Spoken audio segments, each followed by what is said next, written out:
Olá, meu amigo, minha amiga, meu irmão, minha irmã, todos bem? Tudo certinho, tudo sob controle?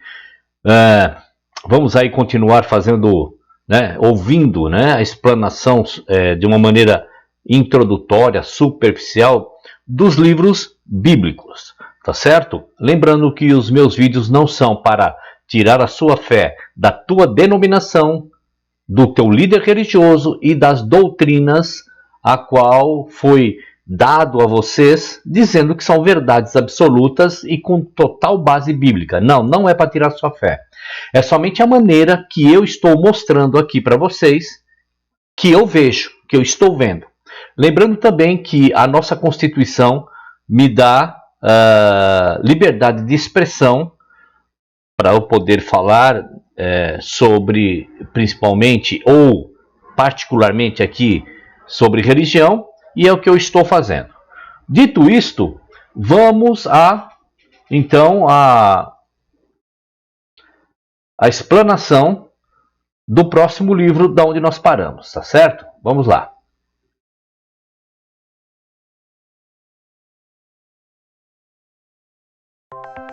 Uma introdução a 1 Timóteo. Paulo escreveu sua primeira carta a Timóteo quando estava na Macedônia, entre o ano 61 e 64. Ele dá a entender que Timóteo estava em Éfeso nessa época. Paulo escreveu 1 Timóteo para deixar claro como as coisas deviam funcionar na congregação e alertar sobre o perigo de ensinamentos falsos e o amor ao dinheiro. 1 Timóteo tem 6 capítulos.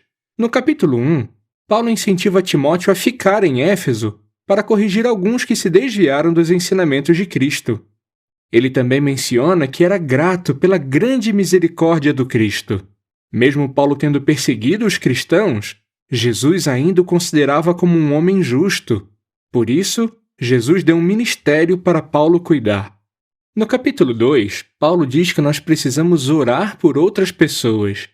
Além disso, podemos orar para que os governos nos permitam fazer nossa obra de pregação e viver em paz. Ele explica que Deus quer que todo tipo de pessoas sejam salvas e venham a ter um conhecimento exato da verdade. No capítulo 3, Paulo fala o que um irmão que está se esforçando para servir como servo ministerial ou ancião precisa fazer. Então, é estranho ouvir isso, né? Para ser um ancião ou um servo ministerial precisa fazer. O novo mandamento, a doutrina do Cristo, só está dizendo para nós nos amarmos. Né? Exemplo, ontem, se não me engano, ontem ou antes de ontem, alguém disse assim, isso aí é mais um pastor falando de mim, né? Nos comentários dos meus vídeos. Eu não tenho ministério nenhum. Entende? O meu papel é amar o meu semelhante de todas as formas possíveis de se amar. Por exemplo, o que eu faço aqui? Quando eu estou explanando aqui a minha ideia baseado na Bíblia, fora do sistema religioso, eu estou amando o meu semelhante, mostrando para ele que agora não há necessidade, aquele que é discípulo de Cristo, estar debaixo de denominação, de corpo governante, de pastores, de ancião. Não precisa estar debaixo dessas autoridades eclesiásticas para fazer a vontade do Pai ou seguir o mandamento do Cristo. Não, nós temos que nos amar, só, ponto. Como é que eu posso, uma outra maneira de amar?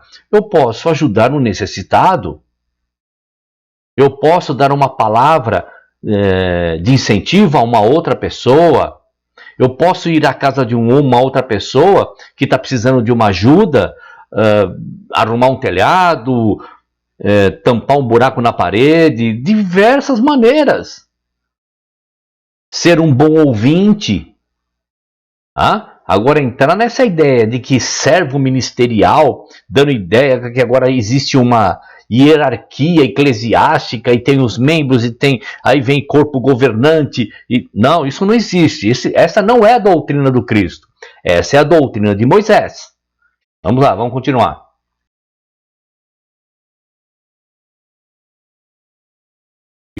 Paulo fala o que um irmão que está se esforçando para servir como servo ministerial ou ancião precisa fazer. Você sabia?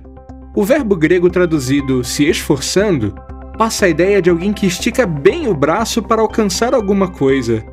Assim, Paulo deixa claro que é preciso se esforçar para servir a outros na congregação.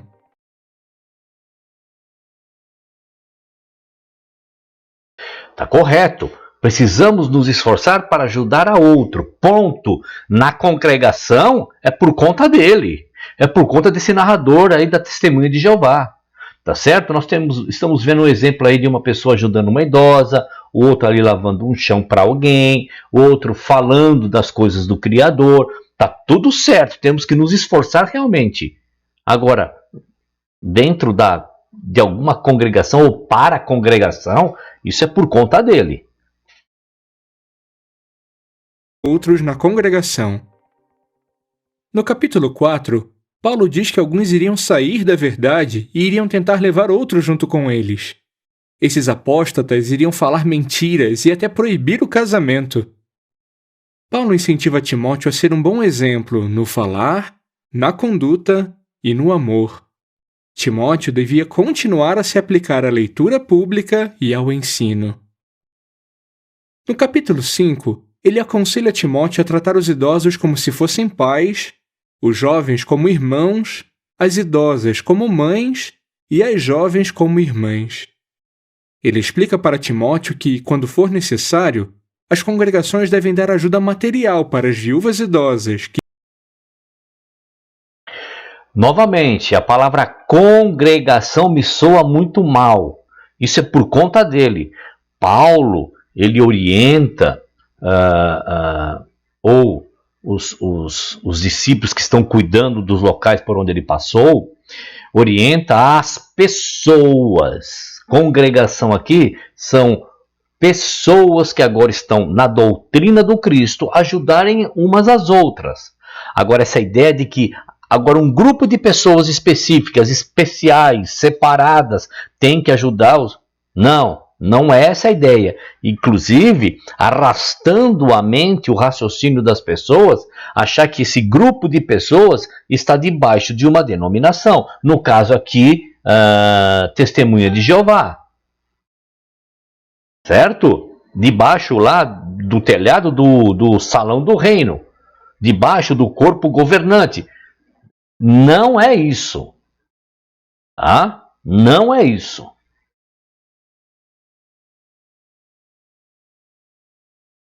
For necessário, as congregações devem dar ajuda material para as viúvas idosas que estão passando necessidade e que são conhecidas por suas boas obras. No capítulo 6, Paulo diz que aqueles que ensinam coisas que vão contra os ensinos de Cristo estão cheios de orgulho. Ele diz também que os que estão decididos a ficar ricos caem em tentação, em laço e em muitos desejos prejudiciais. É verdade. Desde que essas pessoas desejam ficar ricas para se tornarem soberbas, mesquinhas, tacanhas, avarentas, sim. Agora, elas se tornaram assim não porque ficaram ricas, porque já eram assim. Então tem que tomar cuidado. Paulo quando, ou os discípulos que passaram por esses lugares, que orientam as pessoas, tomar cuidado com a riqueza, é para que essa riqueza não os tornem, provoquem neles, nessas pessoas que ficaram ricas, algum sentimento de exclusão. Tá certo? Porque não há problema nenhum ser rico. Não há problema nenhum ter dinheiro. Não é o dinheiro o problema, é quem possui o dinheiro. Não há problema e nem pecado nenhum querer ter o do bom e do melhor. Tá? Ter segurança financeira num mundo tão desequilibrado que vivemos. Isso não é um problema, não. O problema é nós, sendo rico ou pobre, achar que não devemos, não podemos e não vamos ajudar o semelhante. Tá certo? O amor que eles têm pelo dinheiro vai acabar com a fé deles e causar muitos sofrimentos. Os seguidores de Cristo não devem ser gananciosos, mas generosos e prontos para compartilhar, confiando em Deus. Assim, eles vão se apegar firmemente à verdadeira vida. Ao ler 1 Timóteo, veja como Jeová quer que todo tipo de pessoas sejam salvas e venham a ter um conhecimento exato da verdade. Por que os cristãos não devem amar o dinheiro? E por que devemos nos apegar firmemente à verdadeira vida que só o reino de Deus pode nos dar?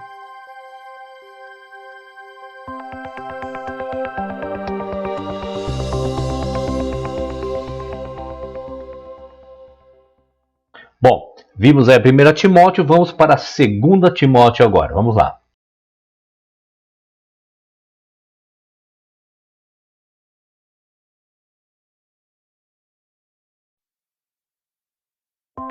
Uma introdução a 2 Timóteo.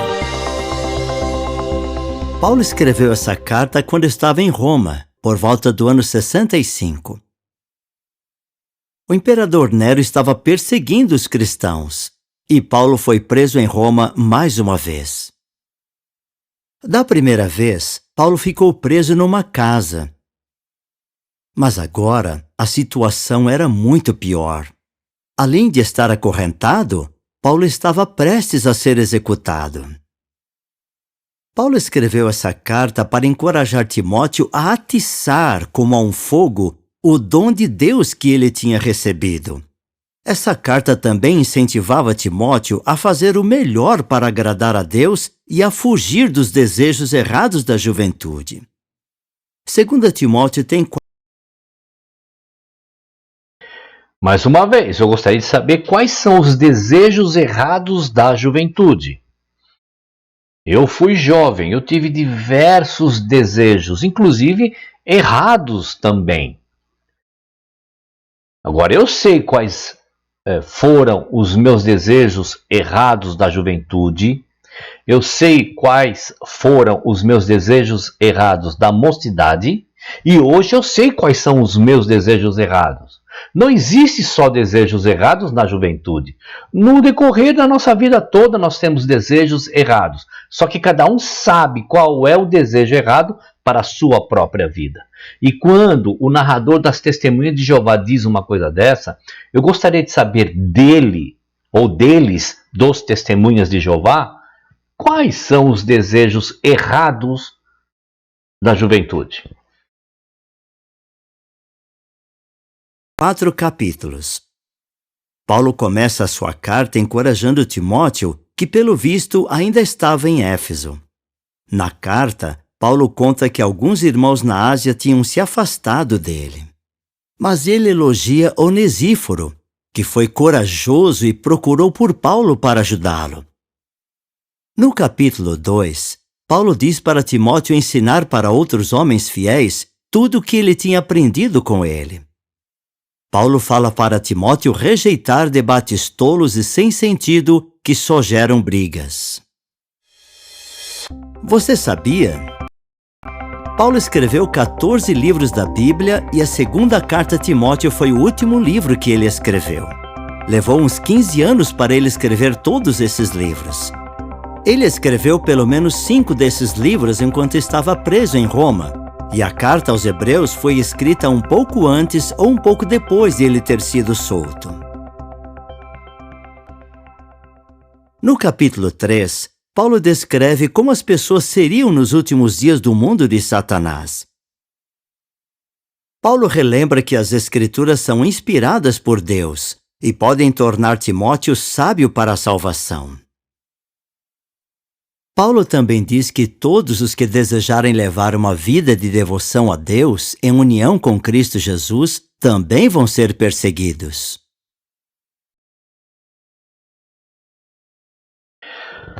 Vamos raciocinar. Uma vida de devoção a Deus seriam perseguidos. Então eu vou te fazer uma pergunta, testemunha de Jeová.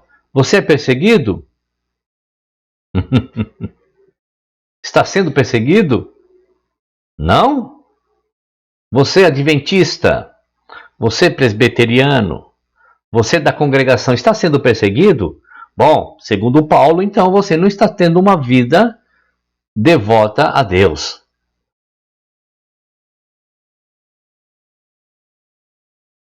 vida de devoção a Deus em união com Cristo Jesus também vão ser perseguidos.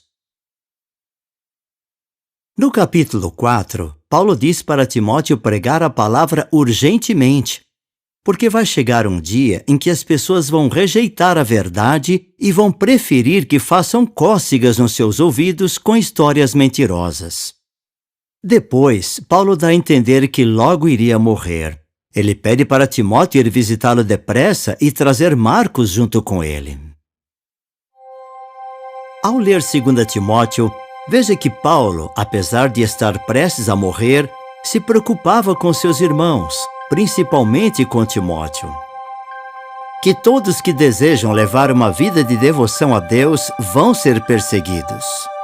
E que devemos imitar o exemplo de Paulo e Timóteo e realizar plenamente nosso ministério, colocando o reino de Deus em primeiro lugar.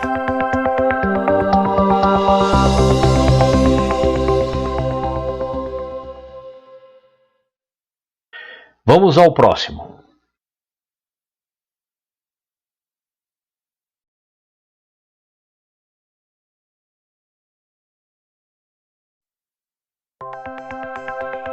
Uma introdução a Tito. O apóstolo Paulo escreveu essa carta inspirada para Tito entre o ano 61 e 64. Pode ser que Paulo tenha escrito essa carta enquanto estava na Macedônia, depois de ter sido solto da prisão em Roma. Pelo visto, Paulo serviu junto com Tito em Creta depois que foi solto. Mais tarde, ele deixou Creta, mas Tito continuou ali. A tarefa de Tito em Creta não era fácil. De modo geral, as pessoas dali eram conhecidas por serem desonestas, preguiçosas e por comerem demais. Alguns na congregação foram influenciados e estavam agindo assim também. Mais uma vez, alguns na congregação fazendo a mente raciocinar como se tivesse um local ali onde todo mundo se reúne. Não. As pessoas poderiam ser influenciadas por algumas atitudes de outras pessoas. Ponto. Nada a ver de grupo de pessoas reunidas num lugar que poderiam ser afetadas pela influência de outro. Não, nada disso, tá? Eu vou deixar muito bem claro, porque eu estou vendo que essa palavra congregação está muito forte no discurso dos testemunhas de Jeová. Porque poderiam muito bem somente dizer, as pessoas poderiam, mas não vão fazer isso, isso sou eu dizendo. Quando ele diz assim, que a congregação poderia ser afetada, eu diria o seguinte, as pessoas que estavam na doutrina do Cristo agora, vivendo esta nova doutrina, algumas estavam sendo influenciadas para deixar esse caminho. Mas não. O discurso é congregação. Na sua cabeça e na minha, como era, quando vinha a palavra congregação, palavra igreja, pronto, me remetia aonde? No local, alvenaria de pedra, pessoas lá dentro, batendo palma, cantando, ó Senhor, tal. Né? Temos que tomar cuidado. Por isso, Paulo pediu para Tito resolver problemas na congregação e designar homens qualificados para servir como anciãos. Ancião. O que é ser um ancião? É ter um cargo eclesiástico dentro de uma denominação religiosa? Não. Ancião significa homem com experiência de vida suficiente para orientar outras mais novas que ainda não tenham tanta experiência de vida. Então, servir como ancião não é ter um cargo eclesiástico dentro de uma denominação religiosa. Ok? A palavra ancião é homem de experiência. Tá certo? A carta a Tito tem 3 capítulos. O capítulo 1 mostra as qualidades que um irmão precisa ter para servir como ancião. Pronto, aí é isso aí. qual é a qualidade que uma pessoa, quando fala um irmão, né, já remete dentro de uma denominação. Qual é a qualidade, a maior qualidade que uma pessoa tem que ter para servir como ancião? Ou para estar como ancião? Ou para proceder como ancião? Qual é a maior qualidade? Eu acabei de falar. Ter uma experiência de vida já suficiente de não ser deixado, de não se deixar ser levado a qualquer pensamento. Tá certo? Paulo diz para Tito repreender com severidade aqueles que tentam desviar seus irmãos. Entre esses enganadores estavam homens que eram rebeldes, faladores fúteis e aqueles que se apegavam à circuncisão. No capítulo 2, Paulo fala de várias qualidades que homens e mulheres cristãos, inclusive escravos, deveriam ter.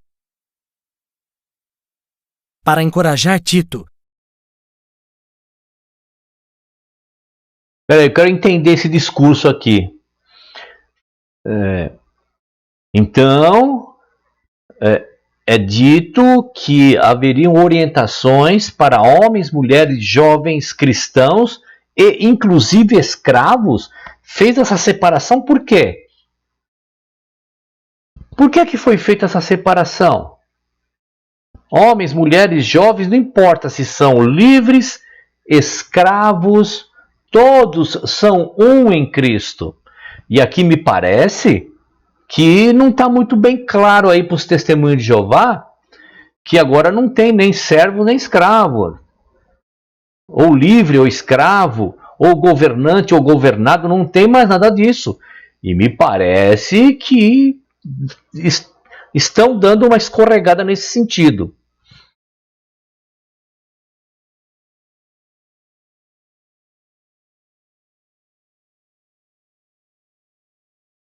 Prestem atenção.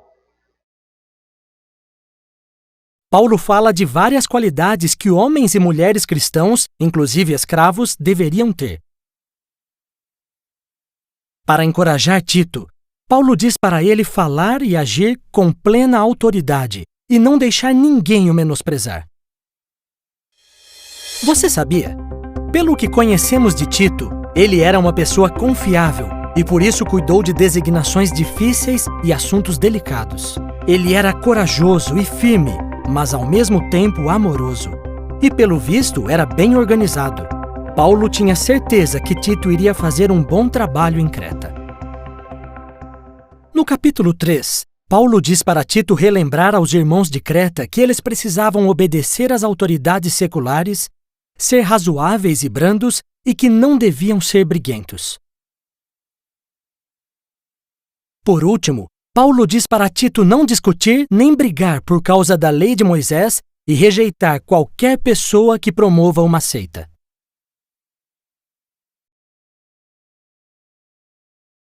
Vocês deveriam tomar isso como exemplo, testemunhos de Jeová. Reprovar qualquer tipo de seita. Porque nas Escrituras não existe a mínima possibilidade, tanto no Antigo, nos Evangelhos e nas Cartas, de se criar os testemunhas de Jeová. Uma denominação com um corpo governante e com isso e com... Não, é cada um vivendo a sua vida dentro dos padrões que o Cristo pediu que se vivesse.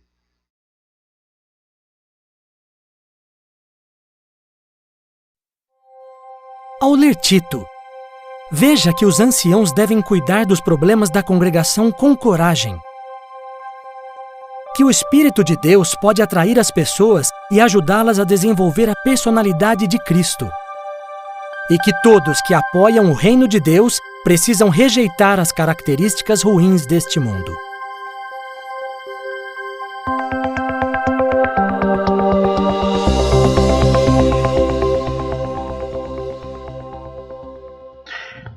A gente vai percebendo aí que tem muita coisa aí que já está começando, mesmo de uma introdução superficial, né, bem periférica, alguns conceitos que estão tortos, porém completamente normal para o sistema religioso. Testemunho de Jeová é mais uma pecinha do sistema religioso, nada de diferente. no conceito de que tem que ter uma denominação, tem que ter membros debaixo de alguma autoridade e assim por diante. Vamos a mais um.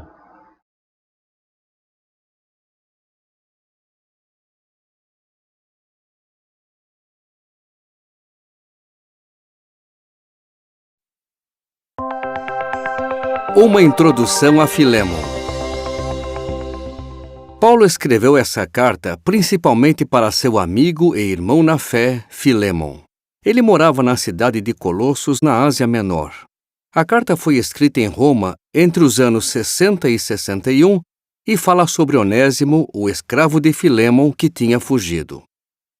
Onésimo conheceu Paulo em Roma e depois de pouco tempo se tornou cristão.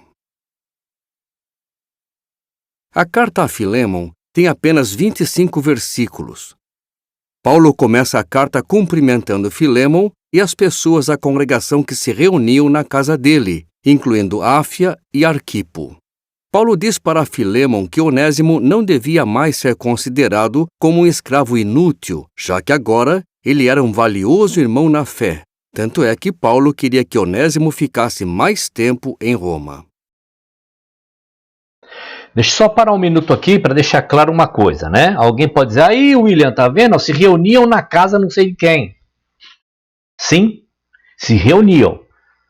Se reuniam para quê? Para absorver agora a nova doutrina do Cristo e para repassarem para outros. Não tinha essa coisa, olha, semana que vem vocês voltam aqui que a gente vai falar sobre o profeta Isaías. Aí na outra semana, ó, vocês voltem aqui que nós vamos falar sobre Gênesis, a criação. Ó, a semana que vem vocês voltam aqui que nós vamos falar sobre a oferta, sobre corpo governante, sobre autoridade eclesiástica, sobre o evangelho de Marcos. Não tinha essa, não levem isso como uma ideia que agora eles estavam se reunindo ali porque não tinha igreja. Não, a reunião era para passar a mensagem. Resolver alguns problemas de pessoas da comunidade ali, que se dizia agora, eu sou seguidor de Cristo, mas ali ele era avarento, ele tinha uma postura violenta, que não condiz, né, com ser um seguidor de Cristo. Ele participava dos cultos, entre aspas, cultos, claro, a devoção ou adoração dos templos que tinham lá e dizia-se como seguidor de Cristo. Então as reuniões que haviam nas casas era para esse sentido. Olha, eu estou vendo o Filemon, Paulo, Tito, Timóteo, Pedro, João. Eu tenho um amigo que está dizendo que vive na doutrina de Cristo para todo mundo, só que ele anda pelado aí, feito um doido, batendo em todo mundo. Compreende? Aí ele pede a orientação. O que eu devo fazer? Aí vem a orientação. Vai lá, fala com ele, conversa. Tenta fazer ele enxergar. É para isso essas reuniões. Nada a ver com o culto que você participa hoje, Testemunha de Jeová. Tá certo?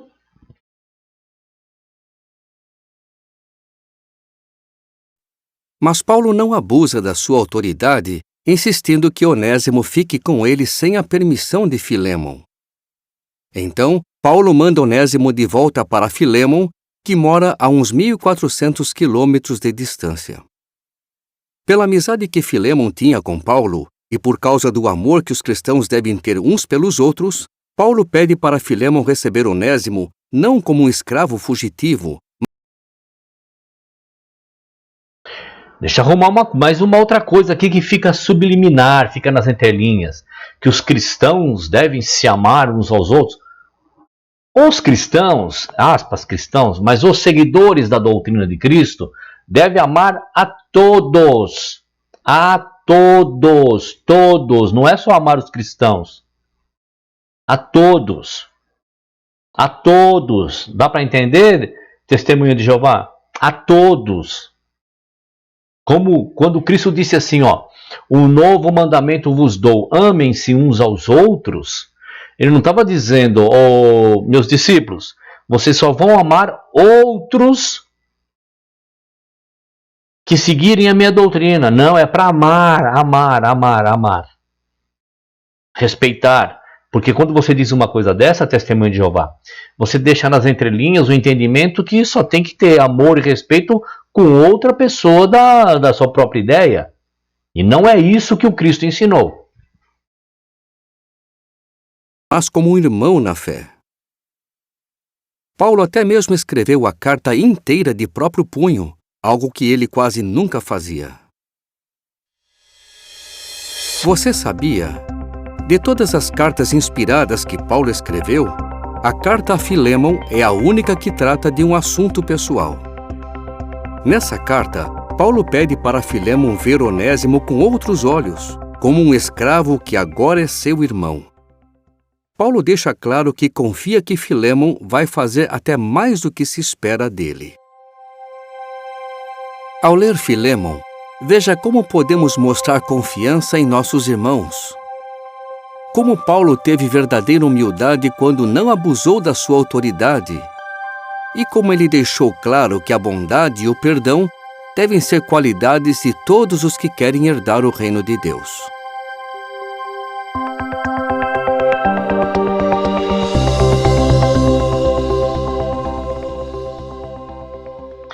Deixa eu falar uma coisa para vocês aí sobre testemunhas de Jeová. Onde eu moro hoje, né? Toda semana, todo domingo, se eu não me engano, é domingo de manhã. Não sei. Toda semana, assim, final de semana, sempre batia aquela dupla de testemunha de Jeová na minha casa. Sempre. Sempre batia.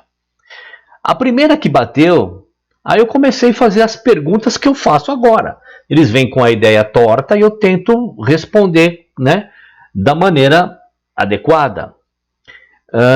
No outro final de semana vinha outra dupla. Eu fazia a mesma coisa. A outra dupla, até mais ou menos umas 10 vezes, vai. Eu já moro aqui há 14 anos. Nunca mais bateram na minha porta. É óbvio, porque eles já põem lá no endereço, lá. Nesse endereço não batam aqui. Por que eu sei? Porque eu cansei de ver eles aqui na mesma rua, batendo em outros lugares, mas não batem mais aqui. Né?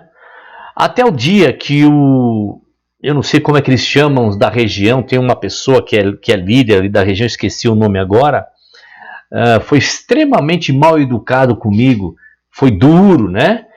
Bem ao contrário do que esse testemunho de Jeová diz nas cartas, que tem que amar todas as pessoas, né?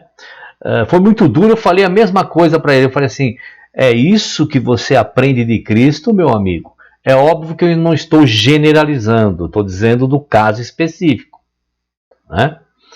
Então,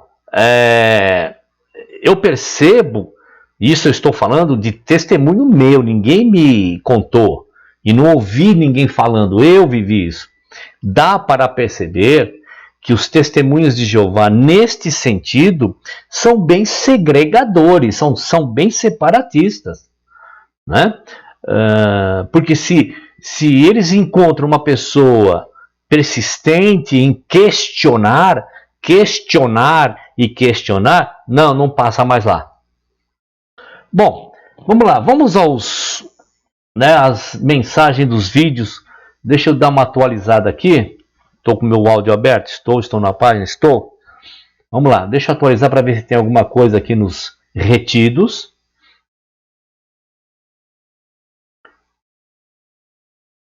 Não. Vamos para os publicados então. Então no vídeo, por que Deus livra um da morte e não livra o outro? Aí Danilo Fernandes responde assim, diz assim para mim. Então a vida é um jogo de sorte? É exatamente isso. É um jogo de sorte. Você imagina só o azar que eu dou se de repente um ladrão escolher a minha casa para entrar, matar, violentar a minha filha, a minha esposa, dar um tiro na minha cabeça. Eu tive um grande azar, é isso mesmo. E o vizinho da frente ou do meu lado teve sorte. Você está completamente correto. É assim que a Bíblia diz. É assim que a Bíblia informa neste vídeo. Tá? Não adianta me questionar, é o que está escrito. Quem tiver mais sorte vive mais, é isso? É isso sim. Espero não ter entendido. Agora eu não espero não ter entendido. E agora quem não entendeu essa última frase fui eu. Então, Danilo, é assim, ó. Eu tive o azar de adquirir um câncer com 30 anos de idade e morrer. Eu tive o azar de, assim que eu nasci, eu tinha um problema cardíaco e não resisti e morri. Eu tive o azar de ter nascido num local extremamente pobre, que eu com 8 anos de idade, de fome, eu morri. É isso mesmo, Danilo. Você está coberto de razão. O Criador não interfere nas situações em que o mundo vive. Tudo que o Criador tinha que fazer em prol da humanidade, ele já fez em Cristo. Tá certo? Vamos lá. Deixa eu colocar aqui. Respondi no vídeo de... Hoje é dia... Puxa vida, eu sempre esqueço esse caps look aqui. Respondi no vídeo de... Hoje é 21, né? É isso? Opa. 22 hoje. 22/5. Ponto. Não põe exclamação e tá errado. Respondi no vídeo 22/5. Ok. Vamos lá. Cristiane Cadete, no vídeo do Testemunho de Jeová. Bom dia. Sobre assuntos de vinho, Jesus transformou. Leandro Quadros disse era suco de uva sem álcool. Eu estive lá dentro, é verdade. A gente tende aquilo que é controverso, né? Aquilo que é contraditório do que as denominações pregam, quando a gente fala assim, olha aqui, ó, Cristo transformou água em vinho. Né? A gente falava isso para as pessoas. Aí a pessoa falava assim, não é... Desculpa, Cristo transformou água em vinho. Aí as pessoas, os adventistas, nos sermões, nos púlpitos, sempre trazia para esse lado, não era vinho, esse vinho fermentado, era suco de uva. Não sei onde que ele viu isso. De qualquer forma, Cristo transformou água em suco de uva. Então essa passagem onde Deus pede, se você estiver com o coração amargurado, você beba para ficar embriagado e alegrar seu coração. E ali está escrito, bebida forte. Né? É verdade, Cristiane, você tem razão. Os adventistas sempre arrastam para esse lado aí. O que é Deus, diz assim, no vídeo Testemunhos de Jeová também. Depois termino de ver, bom trabalho, legal, ok, valeu. Manuel Cajal, Testemunho de Jeová também. Boa noite, irmão William, boa noite, meu querido. Vamos lá. Vamos ver se ficou alguma coisa para trás. Zerou. Muito bem, meus queridos. Legal. Tenham todos um bom final de semana, tenham uma boa noite, um bom domingo e vamos esperar aí o próximo vídeo, gravado ou ao vivo, tá bom? Um abraço e até lá.